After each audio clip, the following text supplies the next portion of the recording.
अगर आप computer friendly हैं तो रैम और रोम नाम आप जरूर सुने होंगे और शायद आप इनके यूज के बारे में भी जानते होंगे।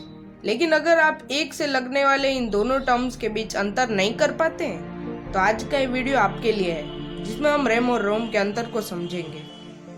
तो चलिए रैम और रोम के अंतर को जानते हैं। कंप्यूटर मेमोरी दो टाइप की होती है, प्राइमरी मेमोरी और सेकेंडरी मेमोरी। प्राइमरी मेमोरी में रैम और रोम आते हैं और सेकेंडरी मेमोरी में हार्ड ड्राइव और सीडी आदि आते हैं। रैम और रोम दोनों का इस्तेमाल कंप्यूटर और टैबलेट आदि में होता है।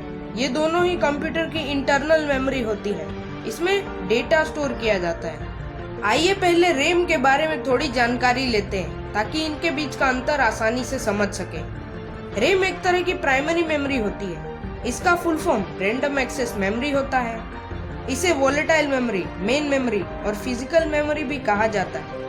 इसकी मदद से कंप्यूटर एक ही समय में बहुत से काम एक साथ कर पाता है। इस मेमोरी में हम कितनी भी बार कुछ लिख सकते हैं, मिटा सकते हैं और देख भी सकते हैं। रैम में डेटा को स्थायी रूप से स्टोर करके नहीं रखा जाता क्योंकि ये एक अस्थायी मेमोरी होता है। रैम की प्रोसेसिंग काफी तेज होती है और ये मेमोरी डेटा को केवल उतने समय के लिए स्टोर रखता है जितने समय तक कंप्यूटर का स्विच ऑन रहता है। अब जानते हैं रोम के बारे में।